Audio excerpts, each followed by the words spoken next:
Students, so I am on the last topic of chapter 2, energy change in chemical reactions. So whenever we talk about chemical reactions, energy changes takes place, okay, or you can say during chemical reactions energy changes are involved. It is because there is always a difference between the energies of reactants and products. Okay, so the energy can be in the form of heat, light, or electricity.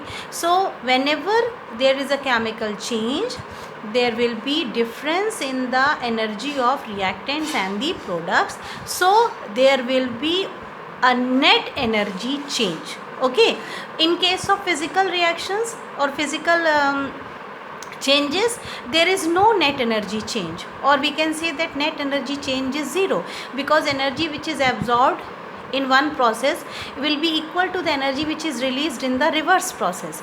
But this doesn't happen in chemical changes. Energy which is absorbed in one process is not equal to the energy which is released in the other process. Okay, so why energy changes are involved in a chemical reaction, that is an important point to know. First you know that chemical changes involve in energy change, but why energy changes are there in chemical reaction?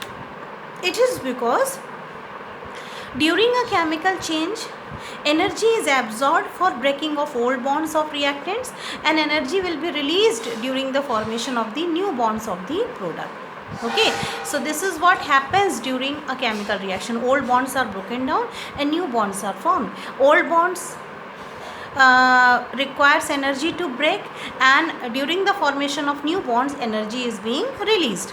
So the energy which was absorbed for breaking of old bonds is not equal to the energy which will be released during the formation of the new bonds. That's why we can say energy is either absorbed or evolved.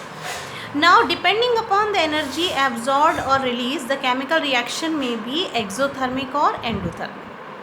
Okay, if the energy is absorbed during the chemical reaction, the type of reaction will be endothermic, and if the energy will be released during a chemical reaction, the type of reaction will be exothermic. Okay, so whenever a chemical process takes place, energy is either absorbed or evolved, because the energy changes of the in the reactants and products are not equal. Now coming to the examples of exothermic reaction. Exothermic reaction, it is a chemical reaction in which energy in the form of heat is given out, is released. Okay, that is exothermic. The word exo means it is evolved.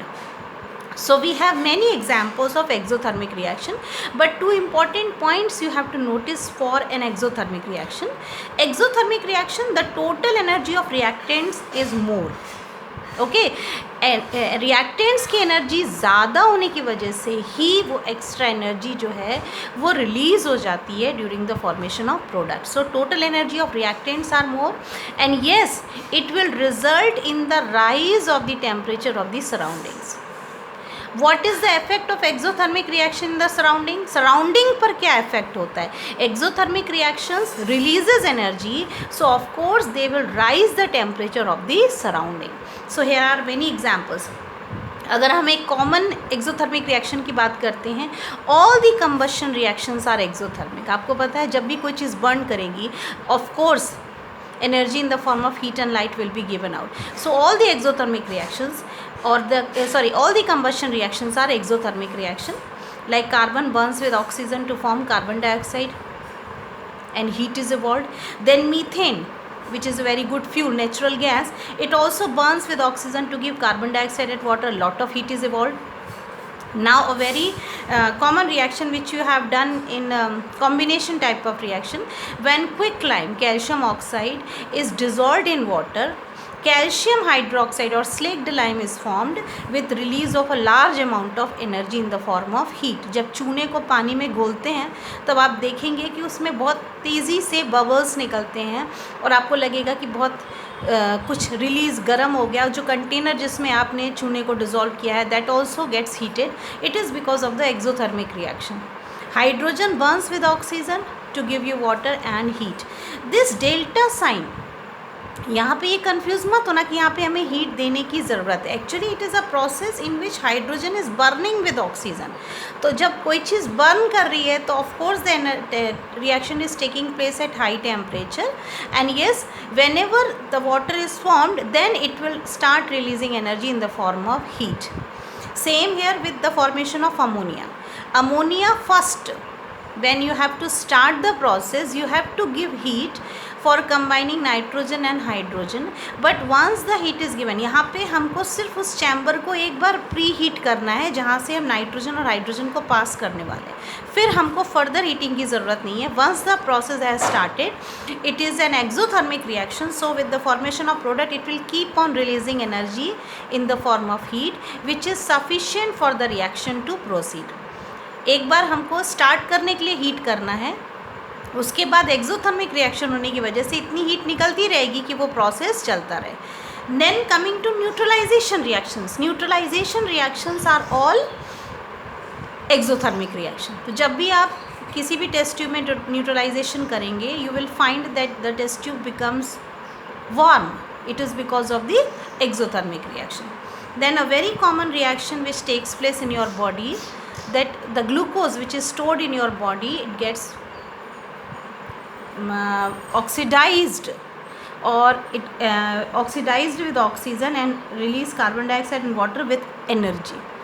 Okay, so the stored glucose, and our body cells are using this energy to do all the metabolic activities. So glucose, it is oxidized, or you can say chemical word हम ये कह सकते हैं, glucose is burned with oxygen, or it is oxidized to give you carbon dioxide and water with a lot of energy which is utilized to do the metabolic activities. Now coming to second type of reaction, that is endothermic reaction. As the name indicates, a chemical reaction in which energy in the form of heat is absorbed. The type of reaction is called endothermic reaction. Okay, what happens during endothermic reaction? Here the total energy of product is more, because too much amount of energy is being absorbed during the reaction, so the product which is formed will have very high energy. Now what will be the effect of endothermic reaction on the surrounding? Endothermic reaction, for the beginning, as they absorb heat from the surrounding, so they will result in the fall in the temperature of the surrounding. The temperature of the surrounding will fall down during an endothermic reaction. Okay, so here we have some examples of endothermic reaction. Formation of carbon disulfide. Carbon, when mixed with sulfur, it has to be heated in order to start the reaction and to form carbon disulfide. Then nitrogen and oxygen are also, these gases are mixed at high temperature, then only they will combine to form nitric oxide. Calcium carbonate, all the decomposition reaction, thermal decompositions are endothermic reaction. आपको पता है कि जब तक हम heat नहीं करेंगे वो कंपाउंड डिकम्पोज नहीं होगा. So all the thermal decomposition like calcium carbonate, they will decompose only supplying heat energy, and they will break to give calcium oxide and carbon dioxide. Now coming to two more type of reaction which involve energy change, but here the energy is absorbed in the form of light or electricity. So you know the energy, the reactions in which light is involved, or the reaction which takes place in presence of light, they are called photochemical reaction. So very common reaction is formation of glucose when carbon dioxide and water in presence of sunlight and chlorophyll. It is a photosynthesis process. They combine to form glucose and release oxygen. Another example, you know, photochemical reaction, decomposition of silver compound. Silver nitrate will break in presence of light to give you silver, nitrogen dioxide and oxygen. Then coming to electrochemical reactions, these are the reaction which takes place in presence of electricity, you know. So very common reaction, very common example is passing electricity through molten KCl, molten potassium chloride or molten sodium chloride. I told you highly reactive metallic compounds like potassium and sodium, their compounds can be decomposed only by passing electricity. इनको electricity pass करके ही हम तोड़ सकते हैं और कोई तरीका नहीं है break करने का. So electricity can be passed through their molten or aqueous state only. लेकिन हम molten state से जब electricity pass करेंगे, they will break into potassium and chloride ions. ये तो आयनिक इक्वेशन हुई इनकी, लेकिन अगर आप केमिकल इक्वेशन आप इनकी शो करोगे, then you can balance the reaction. Potassium chloride by passing electricity gives you potassium and chlorine. This is the balanced equation. In the same way, impure water can also conduct electricity and breaks into hydrogen and oxygen. So here we have completed chapter 2. Now exercise 2C is left, that I will first explain you in next video.